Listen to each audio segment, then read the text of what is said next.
The greatest crypto explanation of all time in under 20 minutes. So we just did the Bitcoin one.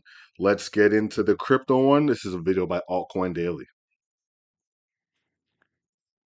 Drug dealers, pornographers, So way to start. criminals. Guess what? That's what they That's what they said. said at the first conference in Yeah. 1993 about the internet.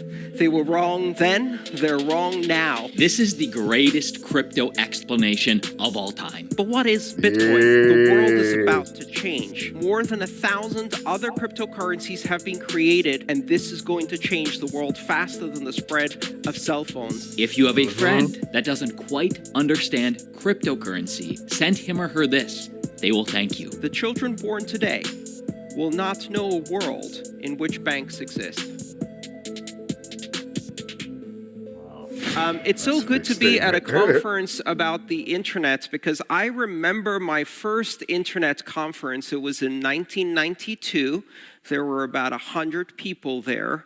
All of them were computer scientists or computer science students. And despite the fact that we were telling the entire world that the world was about to change, no one believed us. At least no one believed me because I was 19 years old and awkward and shy, so that wasn't working so well.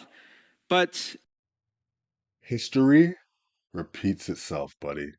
And even if you don't think it repeats itself, it damn sure rhymes. And this is another one of this. So either buckle up and get on the train or get left behind. it taught me one thing. It taught me to trust my instincts because, in fact, it did change the world. My second book is called The Internet of Money. And the reason for that is because the technology I'm going to talk about today is about to transform the world in equal measure and will also transform the internet itself. Bitcoin, an invention created on January 3rd, 2009. We've never had a way to own digital assets. Digital real estate. Crypto fixes that. By an anonymous creator, unleashed as an open source project, built by a community of volunteers, run as a peer-to-peer network, derided, laughed at, ignored for the first 5-6 years. Not so much anymore. People are beginning to pay attention, just like with the internet. Things that were previously unthinkable are now thinkable. People are beginning to notice that this is something more than what they are told. And what are they told?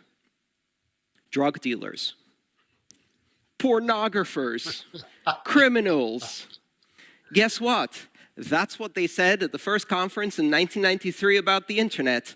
They were wrong then, they're wrong now. And every time you meet someone who is a dentist who uses Bitcoin or a hairdresser who uses Bitcoin, it undermines that silly narrative. Bitcoin is a protocol, and what better stage to talk about a protocol? And here's what I fucking hate, bro. Here's what I hate. People will bash Bitcoin and bash cryptocurrency instead of use for drug dealers and all this garbage when they don't realize most of illicit activities is used by cash, the current financial system. It's not by crypto and Bitcoin. Yes, there is people that use it, but those guys are dumb. If you understood cryptocurrency, blockchain, and Bitcoin, you know that they're open source ledgers. So we can see all the transactions by the absolute second. So if someone figured out that you own a specific wallet address, they could see every single transaction that you made since that wallet was created, incriminating yourself. Crazy. the moment you start talking about Bitcoin and thinking about Bitcoin, it brings up a very difficult question. What is money? And most of us, turns out, from all of the conversations I've had with thousands of people around the world, have no idea what money is or how it works. It's one of those technologies that is so deeply embedded in our culture that it has become completely invisible to us. In fact, we don't even need to think about money unless it stops working.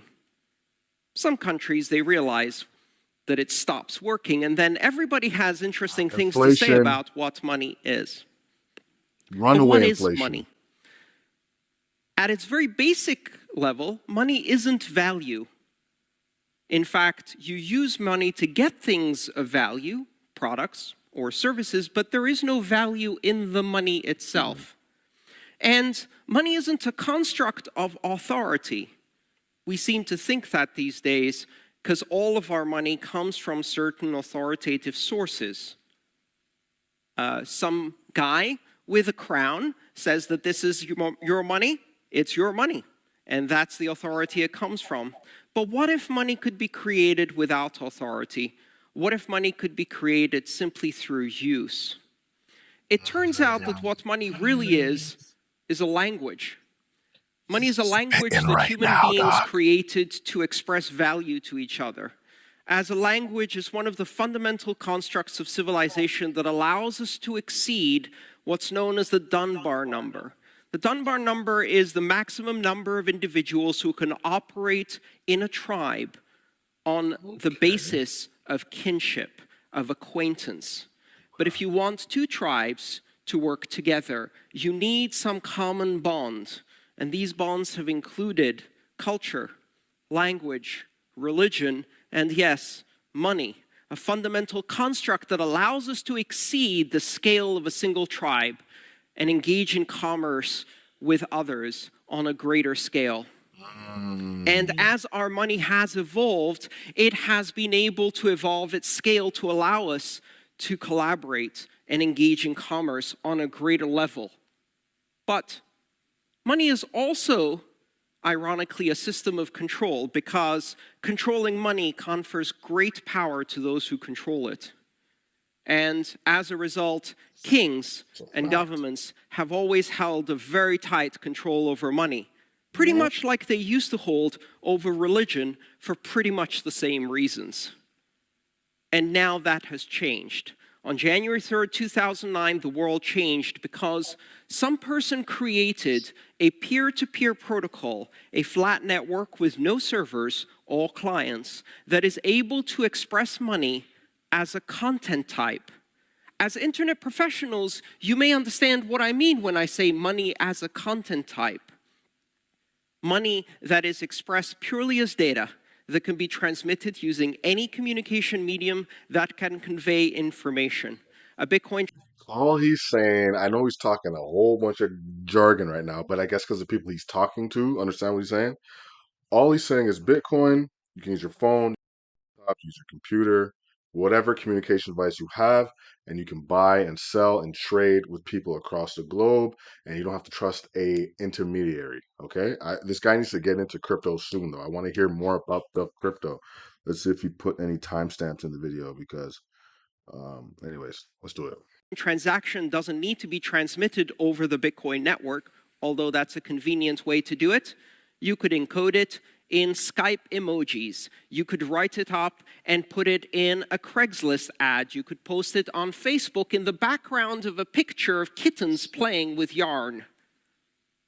Money as pure information on an open network that is simultaneously uncensorable, open to anyone, neutral, and global. There are no borders on this new technology, just like there first global asset class ever created. Ever created. That means someone in Kenya, Cambodia, friggin' Ecuador, Switzerland can invest in the exact same asset that I can at the exact same time. Has never been possible before. there are no borders on the internet. Everyone can access it because it is not a product. It is not a company. You do not need to register for an account. You simply download the client. And a Bitcoin client is very much like a web browser. It is the user interface that speaks the protocol to other Bitcoin clients out there. And as soon as you download that one application, you can join a global economy. And that global economy is open to anyone of any race, religion, creed, ethnicity, age, anywhere in the world. For most people, this concept hasn't yet quite sunk in.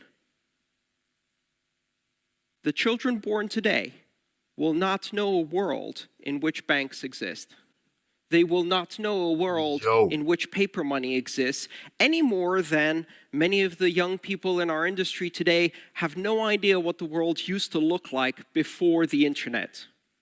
How many of you bar. here remember libraries Yep. and looking up reference cards? Okay, you're over 40, so am I. Gotcha. I'm 30 years old and I know what he's talking about.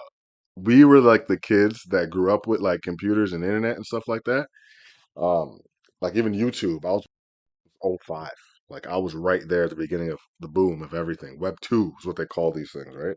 These websites. But um he's so right, man. Like I don't know why people find it so hard to see that change happens throughout their lives, regardless if they want it to or not. Because in history, if you just look backwards, you'll be able to tell that, like, yo, things are way different than they were, right? Like 50 years ago, 20 years ago, whatever the case may be. So you have to understand that, yes, it may seem unfathomable right now, but in 10, 20, 50 years from now, the world is going to be a completely different place. And I think crypto is going to be a massive part of that world. But the children born today will never My drive a coffee. car. Fuck. They'll never have a world without the internet, and they also will never know a world where banks control money, where money is issued only by kings, only by nation states. Money will be an integral protocol of the internet, a content type that can be transmitted by anyone, anywhere. Yes. But that's not enough. Let's make it more fun. Every form of money until today has to have a person behind it. Money can only be owned and managed by people, or people together forming an association, a legal fiction called a corporation. Not with Bitcoin. It's a protocol. Autonomous agents can own and manage money themselves. No people required. Imagine a corporation with no directors, no shareholders, no employees, running entirely based on scripted learning, machine learning, or maybe just a few simple heuristic rules that operates autonomously of any human action and can manage budgets in the amounts of billions of dollars. Jeez, man. Now, at this point in the audience, we have Are y'all not taking in how crazy and mind blowing that is to think about? Like, I don't think y'all are listening to what this guy's saying right now.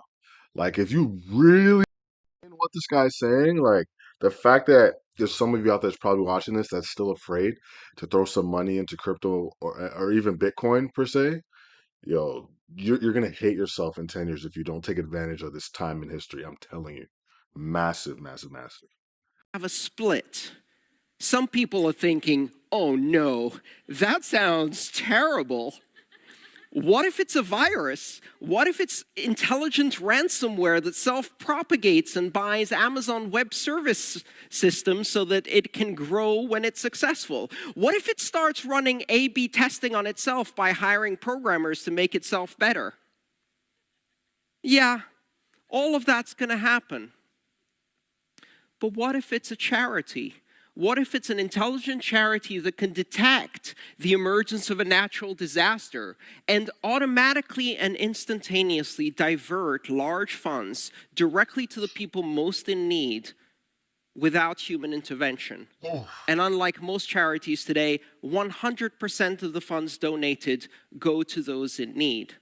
The world is about to change. Self-driving cars? How about self-owning cars? Cars that are not owned by a corporation, cars that are a corporation, that pay for their electricity or gas maintenance and leasing fees by giving rides to human beings who pay them in cryptocurrencies. This guy's going deep into it. This isn't, I don't think this is something that's going to happen in the next like 5 to 10 years. Maybe I'm wrong, but we're not going to have all electric vehicles by, so I'm probably not wrong, but like in 15 to 20, yeah, for sure. Imagine software such as intelligent articles that propagate across the internet as content and expand their reach because people Is that read her them. blinking, or is that And as just a me? result, they're able to buy more hosting services so they can expand their reach. This is not your grandparents' money. It's not your parents' money. This is money that is fully programmable, scriptable, that has capabilities that can be finely tuned. You can specify who can access it and when, how it can be dispersed. A whole new field has opened up, which is now called smart contracts. Yes, This system sir. allows people to program the behavior of entire systems that can also manage money. And let me add this. I mean, he might or might not add it, but these contracts can be immutable, meaning after you publish it, right? You can't change. You got people that can scan these contracts to see if there's any vulnerabilities. If there's 100% no vulnerabilities and they're immutable, meaning they can't be changed, they're good to go. Anyways, that's a whole separate video and explanation. But anyways, And money is I don't know such why I a just explained. narrow word to describe this because we use things that kind of look like money all the time but aren't really money. What about loyalty points, tokens, subway cards, airline miles? What Voucher. about expression of a fan of Justin Bieber with full access to the catalog of music as a token? What about all of the other brands that can be turned into tokens and made into a global exchangeable system directly on the internet through this internet protocol? January 3rd, 2009, the world changed. Since then, more than 1,000 other cryptocurrencies have been created using the same recipe, almost all of them open source, and they're expanding in all directions, exploring every possible niche of this ecosystem, Over every 10,000 tiny now, bro. variation in capabilities and features, creating new markets which are raising funds for thousands of startups around the world. Thousands of engineers, software engineers, developers are training to use this new technology. The internet itself is changing very rapidly. Now we have autonomous agents that are using money on the internet, and these are, in many cases, beyond the controls of any jurisdiction. What are the large corporations going to do with this new magical, open, decentralized, neutral, borderless, censorship-resistant network? They're going to say, great, we'd like that, but could you take out...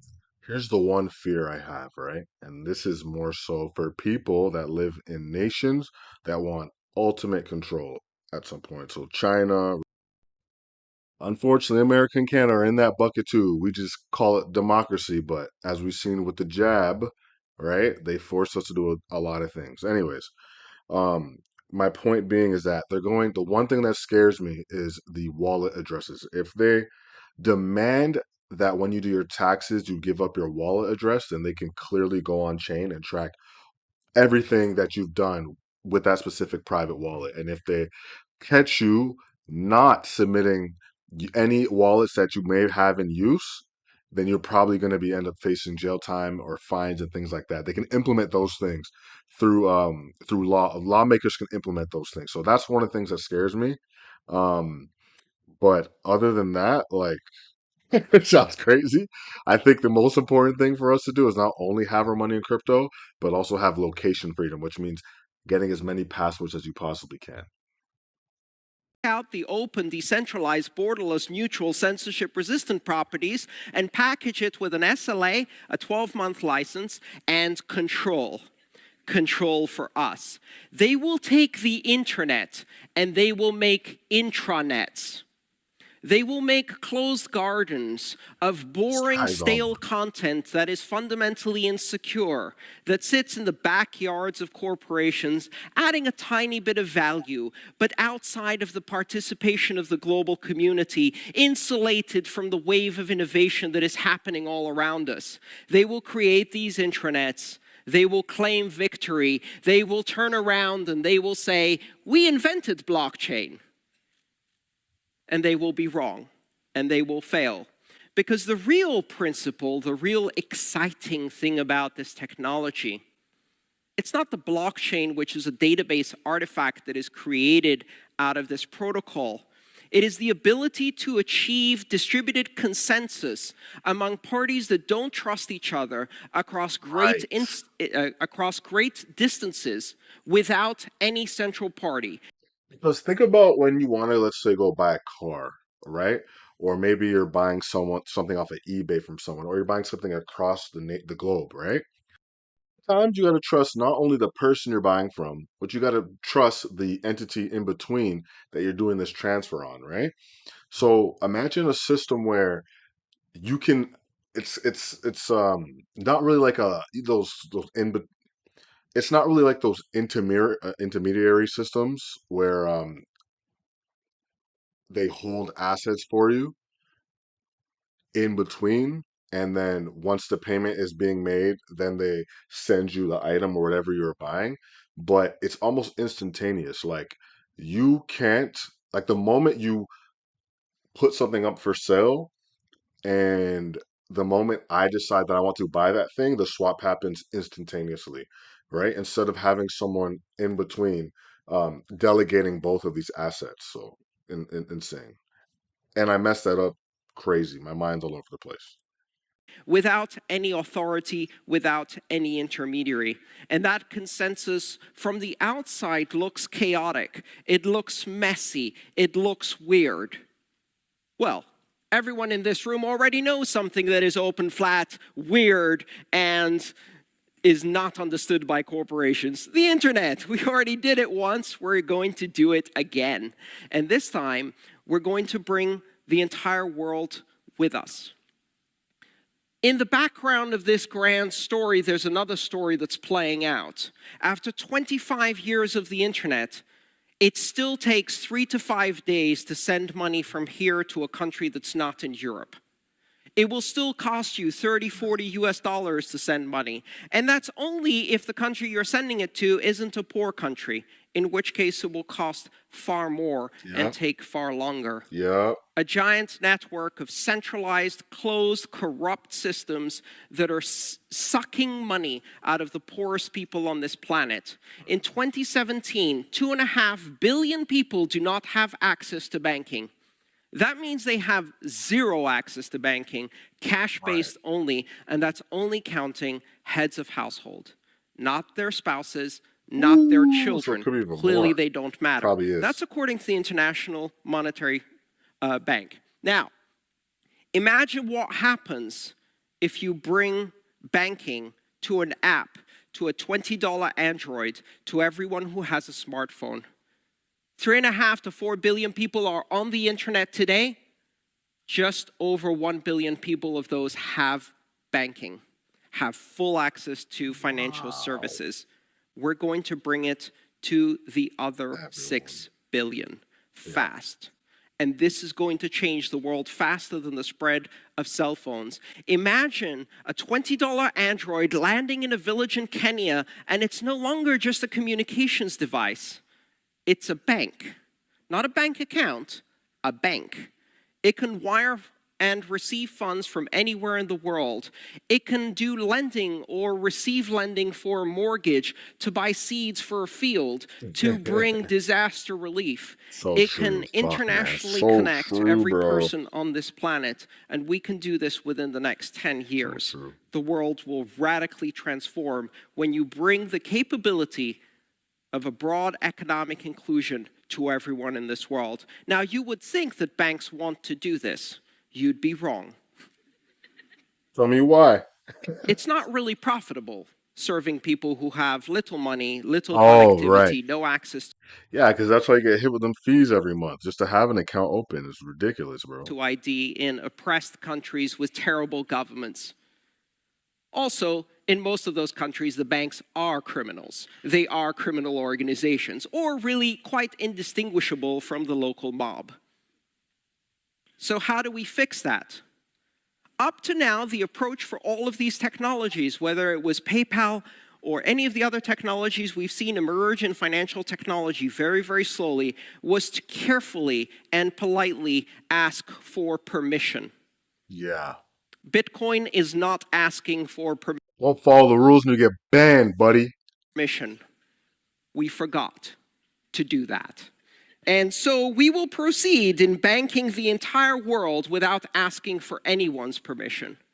This protocol is now spreading, And if this one gets shut down, a 14-year-old with a copy of my book can rebuild it in a weekend in any programming language and launch it again with its new name.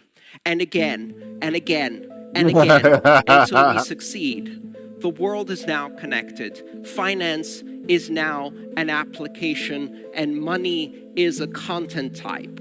Welcome to our new planet. Be sure to click subscribe and join us on our journey to 1.4 million. We're so Yes. Subscribe to Altcoin Daily. Subscribe to me as well. Leave a like for me, please, please, please.